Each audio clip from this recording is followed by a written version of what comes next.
abre la sesión solemne de la Real Academia de Medicina de Cantabria, en la que se nombra a la doctora doña Mercedes Gómez García académico correspondiente. Concede la palabra al doctor Lamuño, secretario general de la Real Academia de Medicina de Cantabria, para que dé lectura al extracto del acta de nombramiento como académico de correspondiente de esta corporación a la doctora doña Mercedes Gómez García. La Junta de Gobierno de la Real Academia de Medicina de Cantabria, en sesión celebrada el pasado día 21 de junio de 2022, acordó nombrar académica correspondiente de esta Real Academia de Medicina de Cantabria a la doctora doña Mercedes Gómez García, en consideración a su labor, entrega y dedicación a esta academia. Santander, 27 de octubre de 2022. Concede la palabra al doctor Fernando Valbernal, quien hará la presentación de la doctora Mercedes Gómez García. Excelentísima señora presidenta, ilustrísimos académicos, compañeros y amigos. Omnia tempus habent. Todas las cosas tienen su tiempo. Hay un tiempo para nacer, otro tiempo para morir, un tiempo para sembrar, otro tiempo para cosechar, un tiempo para hablar, un tiempo para callar. Aquí y ahora es el tiempo de la incorporación a esta Real Academia de la doctora Mercedes Gómez García. Sus inicios profesionales tuvieron lugar en la Universidad Complutense de Madrid, donde desde el primer año de licenciatura ingresó como alumna interna en diferentes departamentos de la Facultad de Veterinaria. Los 2 primeros años fue alumna en la Cátedra de Biología y los 2 últimos en la Cátedra de Patología Animal, donde colaboró activamente en los diferentes proyectos de investigación que allí se llevaban a cabo con el doctor Alberto Montoya, que era veterinario internacionalmente conocido. Una vez finalizada la licenciatura, el primer trabajo remunerado fue como profesora en el Departamento de Anatomía Patológica de la Facultad de Veterinaria y allí comenzó a trabajar en su tesis doctoral. Fue un estudio experimental sobre los tumores de la glándula Zimbal del conducto auditivo externo en ratas Sprague-Dawley. Durante esta etapa en anatomía patológica publicó y presentó algunos trabajos y comunicaciones en congresos internacionales. Por circunstancias personales y sin haber acabado la tesis doctoral, cambió de domicilio y en enero de 1991 vino a vivir a Santander. Y este mismo año le concedieron una beca en la Universidad de Cantabria y con la financiación de esta beca fue admitida en la Cátedra de Anatomía Patológica del Departamento de Ciencias Médicas y Quirúrgicas. Allí trabajó con otros excelentes investigadores como el doctor Luis Vuelta, el doctor Carlos Blanco y su compañera Marisa y Fidel Fernández, que le prestaron su apoyo para finalizar su tesis doctoral, que leyó en la Universidad Complutense de Madrid y que fue calificada de sobresaliente cum laude. Más tarde trabajó en el laboratorio de la Consejería de Ganadería, primero con una beca y después con contrato, para dedicarse a la prevención y al control de determinadas patologías del ganado vacuno. Posteriormente, y ya con una familia creada, preparó las oposiciones para ingresar en el Cuerpo Facultativo Superior de Veterinarios del Gobierno de Cantabria. Tras aprobar la oposición, comenzó a trabajar en la Consejería de Sanidad, en la Dirección General de Salud Pública. En ella descubrió, según ella misma relata, un mundo apasionante, el mundo de la seguridad alimentaria. En sus inicios trabajó como inspectora de salud pública, pasando luego a ser técnico de gestión de higiene alimentaria. En esta sección conoció a doña Marta Malamateo, jefa del departamento, que acabó siendo su mentora. Durante estos años realizó una intensa formación en el mundo de la seguridad alimenticia, un ámbito con una legislación muy amplia y muy cambiante que necesita mucha preparación. Al mismo tiempo, también realizó diversas actividades de formación relacionadas con la higiene alimentaria, los manipuladores de alimentos y, en particular, con el control de los residuos de medicamentos veterinarios en los alimentos.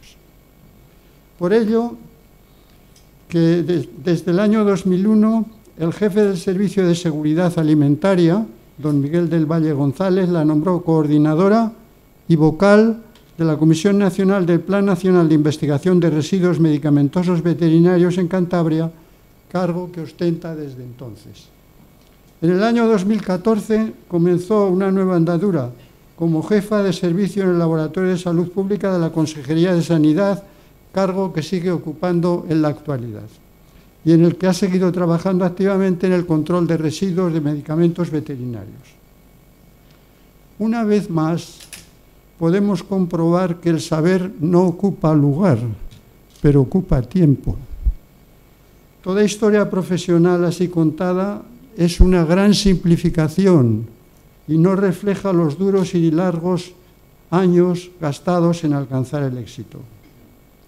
Por otra parte, el fundamento más sólido de nuestra institución radica en el prestigio científico y profesional de sus miembros. De este modo, la Real Academia de Medicina de Cantabria se engrandece por el esfuerzo conjunto de quienes la componen. Nos encontramos, por tanto, esta tarde en un acto trascendente, la recepción pública de un nuevo académico, proceso que se completará en breve. He dicho.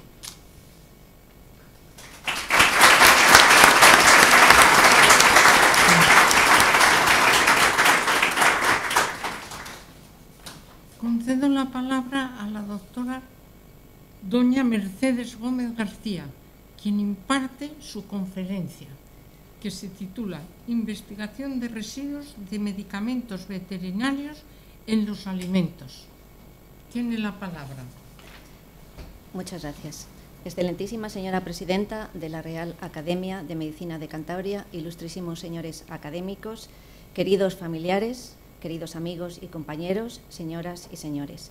Mi saludo y mi más sincero agradecimiento a los componentes de la Junta Directiva por ser tan generosos en la evaluación de los méritos aportados por mí. Permítanme agradecer en primer lugar al doctor Val Bernal, no solo por su presentación, sino sobre todo por su ayuda y por su dirección en mi tesis doctoral. Mi agradecimiento también, en particular, al doctor Francisco Vázquez de Quevedo y a doña Marta Malo Mateo por su amplitud de miras en defensa de la integración de las diferentes ramas y profesiones en las ciencias de la salud. En este punto quiero hacer una mención especial a mis predecesores en la academia, el doctor Ursinado Casares y el doctor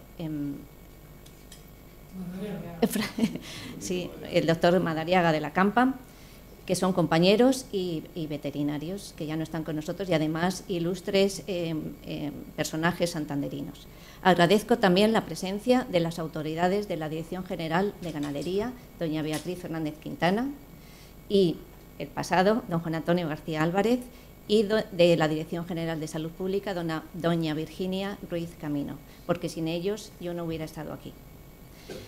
Hago extensivo, por supuesto, mi agradecimiento a todos mis queridos amigos, mis queridos compañeros y a todos mis familiares, por supuesto.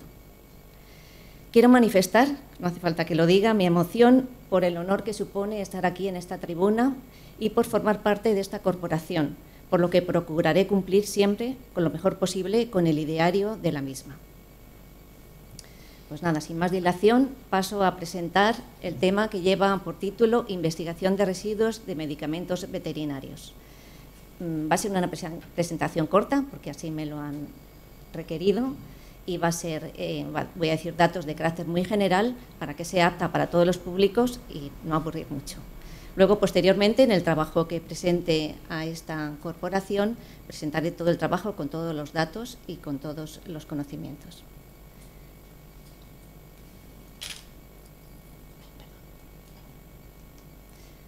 En la Dirección General de Salud Pública tenemos varios programas cuya finalidad es evitar que cualquier peligro llegue a la población a través de los alimentos. Estos peligros pueden ser microbiológicos, como salmonela o listeria, pueden ser parásitos, como triquina, pueden ser químicos, como plaguicidas, por ejemplo, o los medicamentos veterinarios.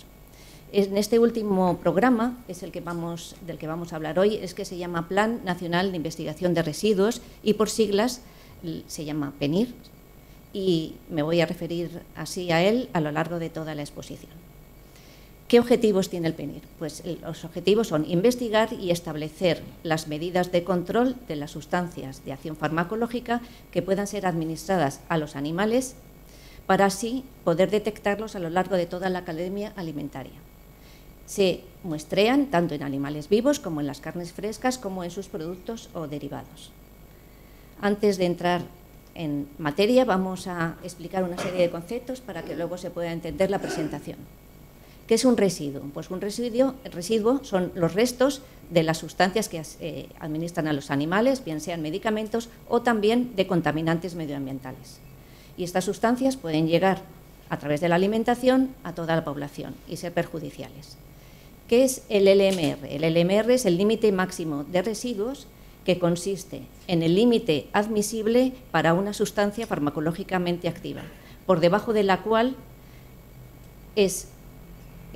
no es perjudicial para la salud humana. Esta LMR depende de su toxicidad, de la toxicidad que tenga cada sustancia. Por ejemplo, la bencilpenicilina tiene un LMR de 50 microgramos por kilo. Para bovinos, para porcinos o para ovinos, bien sea en matriz hígado, riñón o músculo. Sin embargo, para la leche, el LMR va a cambiar y va a ser de 4 microgramos por kilo. ¿Qué son las sustancias prohibidas? Las sustancias prohibidas son aquellas sustancias que no tienen el LMR. ¿Qué significa?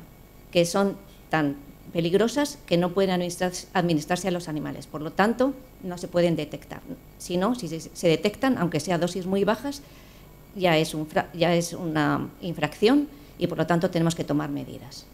¿Qué sustancias prohibidas son las que tenemos? El cloranfenicol, los nitrofuranos y la clorpromacina. ¿Y un tratamiento ilegal? ¿En qué se diferencia de una sustancia prohibida? Pues hay sustancias que sí están permitidas usar en algunos animales, pero en otros no. Por ejemplo, la zaperona, que es un tranquilizante. La zaperona se puede utilizar solo en porcinos y tiene un LMR en porcinos y en las matrices que hemos dicho antes, músculo, riñón e hígado, de 50 microgramos por kilo. Pero si encontramos, por ejemplo, 45 o 30 miligramos por kilo en un bovino, ya es un tratamiento ilegal y habría que actuar exactamente igual que en una sustancia prohibida. Pasamos a hablar un poquito de historia de cómo ha evolucionado el Plan Nacional de Investigación de Residuos. En el año 86 fue la primera vez que en la Unión Europea se estableció este programa. Fue uno de los primeros programas que como tal se escribieron y se establecieron. Aquí tuvo su Real Decreto en el año 89 y para aquel entonces solo se analizaban animales de abasto, es decir, bovinos, porcinos, ovinos, caprinos y equinos, y solamente se hacía su control en mataderos y en carne fresca exclusivamente. Con el devenir de los años y con los descubrimientos los resultados de este programa, se estableció otro Real Decreto ya en el año 98 que ampliaba ya las especies, ampliaba otras especies como pueden ser la acuicultura, la caza de cría, la caza salvaje, las aves y además productos como la miel y los huevos y la leche. Y hace 3 semanas acaban de publicar los 2 últimos reglamentos comunitarios y ya se pueden ustedes imaginar qué nuevas especies han incluido en el muestreo, reptiles e insectos, además de crustáceos y tripas.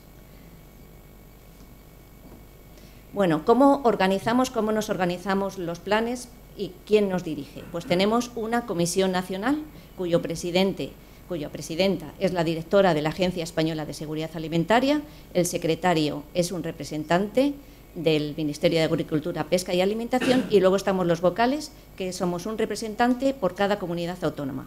Podemos ser representantes de la Consejería de Sanidad o representantes de la Consejería de Ganadería, es indistinto. También están incluidos los laboratorios en esta comisión nacional y siempre hay un representante del Ministerio del Interior. Normalmente suelen ser un guardia civil y normalmente siempre del Seprona. Luego veremos por qué. Por encima de la Comisión Nacional está la Comisión Europea.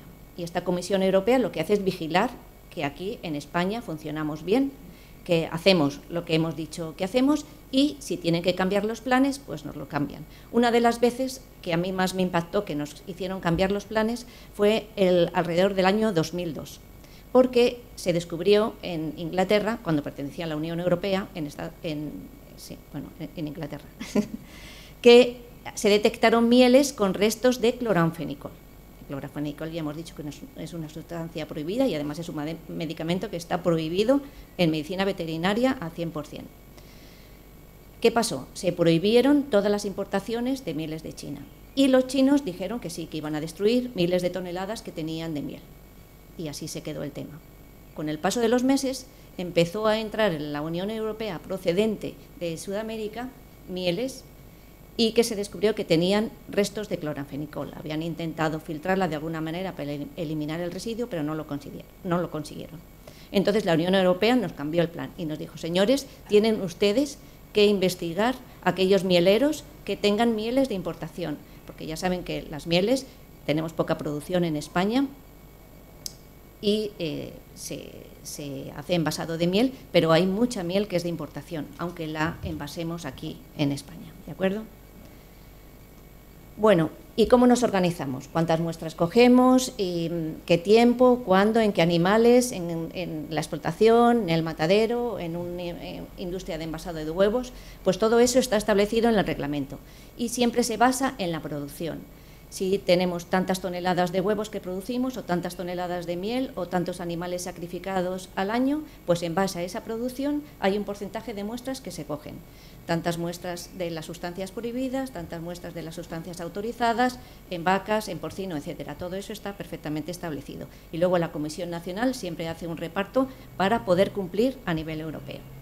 Luego, este es el plan dirigido. A primeros de año todos sabemos ya las muestras que tenemos que coger. Y luego está el plan sospechoso, es decir, si cualquier inspector en su trabajo diario descubre o tiene sospechas de que hay un alimento puede tener residuos, pues interviene la canal, se analiza o interviene la partida de huevos o la partida de leche y se analiza, ¿vale? Para las importaciones, es decir, para los animales procedentes de terceros países, se aplica lo mismo que el plan dirigido. Luego, todas estas sustancias, todas estas muestras, las vamos a analizar en los laboratorios oficiales de cada comunidad autónoma. En Cantabria analizamos muestras del PENIR en el laboratorio de la Consejería de Sanidad, de Salud Pública, y en el laboratorio de la Consejería de Ganadería, el Servicio de Laboratorio y Control. ¿Dónde se cogen las muestras? Pues ya hemos ido avanzando, que se pueden coger en mataderos, en salas de despiece, en envasadoras de huevos, de miel, etcétera. Y en ganadería, tanto en explotaciones como en las fábricas de pienso, para evitar que no se añadan sustancias perjudiciales en los piensos. ¿Qué sustancias tenemos? Se ven un poco mal, pero bueno, los voy diciendo. En el grupo A, que son las sustancias que no se pueden utilizar, están antitiroideos, betagonistas, cloranfenicol, nitrofuranos y todo tipo de hormonas utilizadas o malmente usadas haciendo un mal uso de ellas para el engorde ilegal del ganado. En el grupo B son los medicamentos veterinarios que sí se pueden usar, pero que tienen LMR, entonces hay que tener cuidado con el periodo de supresión. En primer lugar están las sustancias antibióticas, en segundo lugar otros tratamientos veterinarios como pueden ser anticocidiostáticos o antihelmínticos y en tercer lugar están los contaminantes ambientales, organoclorados, organofosforados o metales pesados. Una vez que sabemos ya las muestras que vamos a tomar y tenemos todo establecido y todo planificado, ¿cómo cogemos esas muestras? Pues en salud pública tenemos dos maneras de actuar, o bien en mataderos o bien en industrias alimentarias. En mataderos hay que hacer la toma de muestras sin previo aviso, no vas a avisar al gerente ni al ganadero de que vas a coger las muestras. Directamente tú lo tienes planificado y tomas las muestras sin avisar a nadie. Hay que mirar toda la documentación que acompaña a los animales, la información sobre la cadena alimentaria, porque ahí es donde tiene que poner si ha tenido un tratamiento antibiótico y calcular cuál es su periodo de supresión. Hay que evaluar el ganado en las cuadras, hay que pasearse y mirar si los animales tienen tumefacciones, normalmente las inyecciones se suelen poner en las tablas del cuello, si tienen implantes hormonales que se usan, es un mal uso, no en España, pero se siguen usando en otros países de Sudamérica. Hay que mirar si tienen un excesivo desarrollo muscular en aquellas razas en que no lo son y si el lote de animales o de añojos vienen todos exactamente con la misma conformación, que parecen todos clones, ¿vale? No es lo mismo cuando vienen las vacas tudancas, que cada uno, una es grande, otra es pequeña, otra es no sé qué, cuando vienen de cebaderos, que es que son todos auténticos clones. Y ver las características sexuales, si hay atrofia textual, si hay atrofia testicular, si hay hipertrofia de los caracteres sexuales femeninos, etcétera, si el animal está muy postrado, si ves que la vaca está recién parida y puede haber tenido complicaciones y haber sido tratada con antibióticos, etcétera, etcétera, lo que es una inspección ante mortem. ¿Cómo se actúa en las industrias alimentarias? Pues lo mismo, mirar todos aquellos documentos que acompañan a las materias primas que va a utilizar esa industria alimentaria para comprobar que no están sometidas a una investigación. ¿Esto qué significa? Eso es lo que tenéis puesto allí, que es el STIRI. Nosotros tenemos un sistema de intercambio rápido de información a nivel nacional, que en el momento que se detecta una sustancia en un animal, en una carne, en un producto, lo notificamos a la ESAN y la ESAN nos lo comunica a todas las comunidades autónomas. Y todos tenemos la información, de tal manera, y esta información se pasa a los mataderos y a los inspectores. De tal manera que si en un matadero se recibe animales de esta explotación, tú ya sabes si esta explotación está afectada y está bajo investigación por haber usado medicamentos veterinarios, haciendo un mal uso. Y también hay que mirar el sistema de autocontrol de la empresa, o sea, las empresas alimentarias también tienen que hacer sus análisis para comprobar que las materias primas que reciben en sus industrias están libres de residuos. Aquí os pongo un ejemplo. A la izquierda tenéis un animal, Ana, no mires, es una jeringa con un implante en la que se le está poniendo un implante hormonal, que lo tenéis a la derecha, en un esquema, ¿vale? Eso es un implante hormonal con 17 beta-estradiol y acetato de trembolona, que son hormonas que se usan para el engorde ilegal. Aquí en España no se puede usar, sin embargo en Sudamérica y en Estados Unidos está permitido. Y además esto lo he sacado de publicidad, hacen publicidad, compre usted esto y tiene una ganancia en la canal del 15% y póngaselo, ¿vale?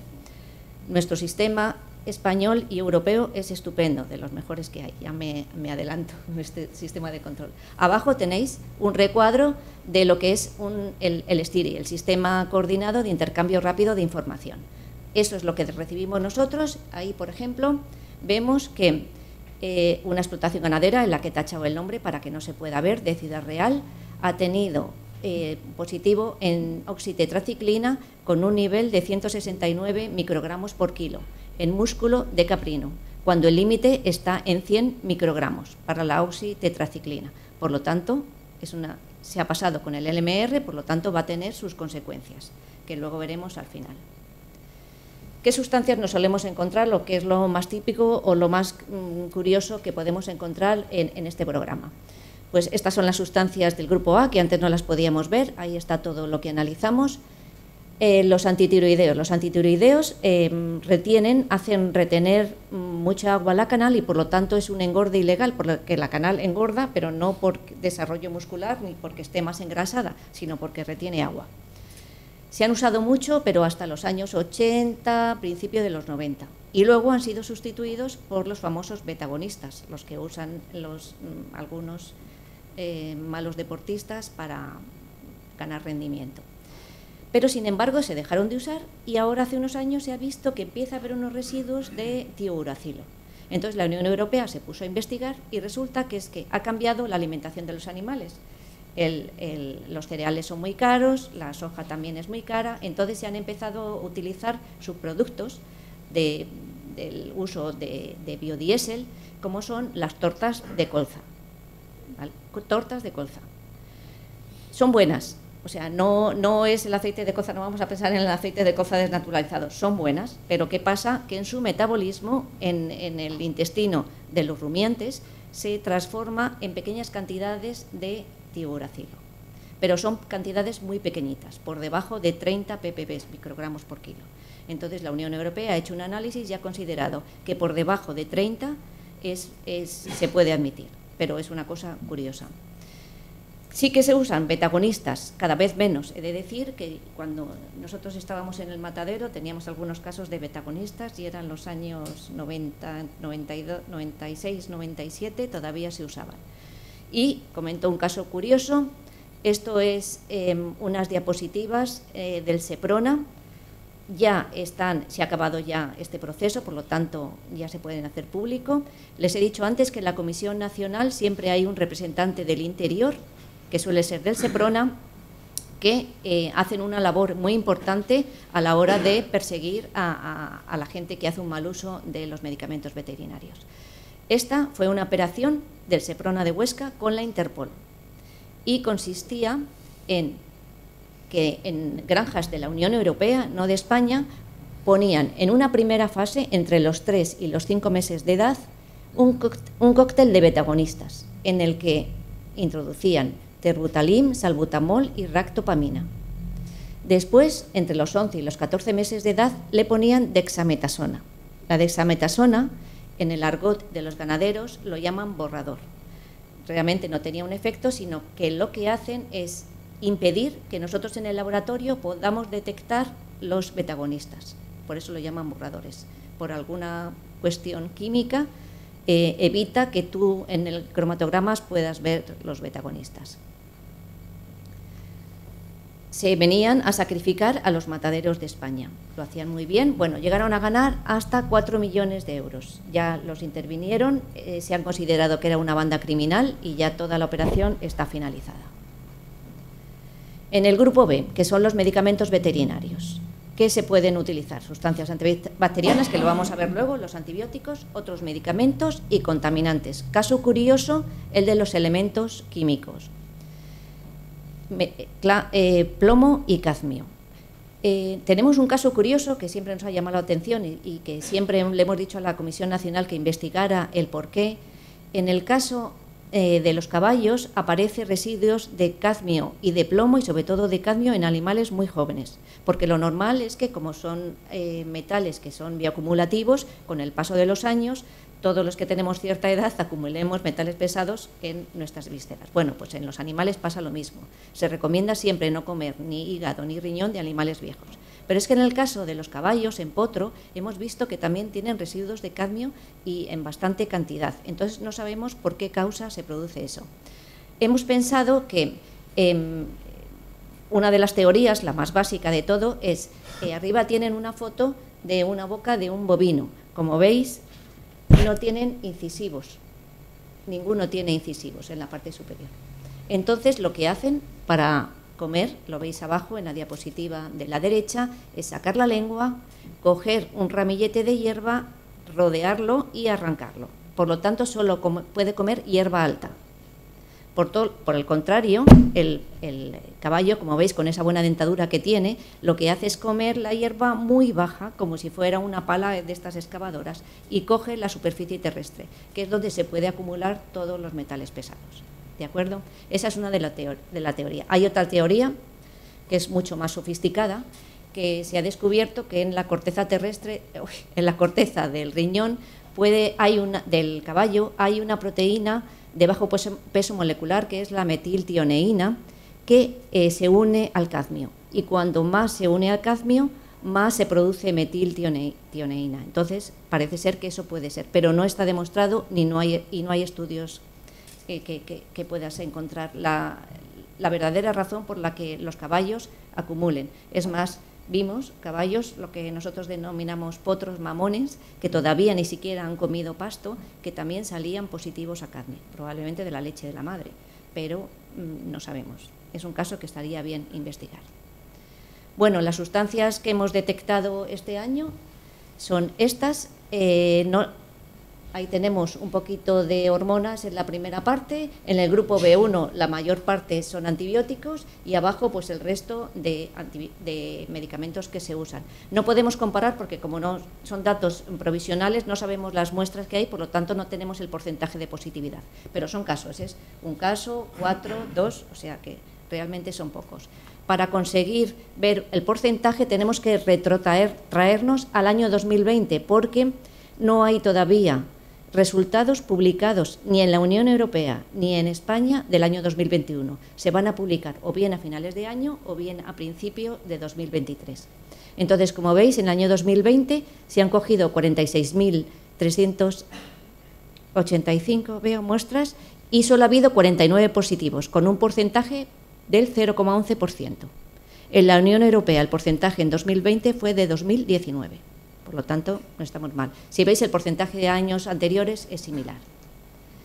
¿Qué sustancias se detectaron en 2020? Pues los casos que hemos dicho, dos casos exclusivos de antitiroideos, uno de cloranfenicol y otro de nitrofuranos, 17 antibióticos, 3 medicamentos veterinarios tipo corticoides y 25 contaminantes ambientales.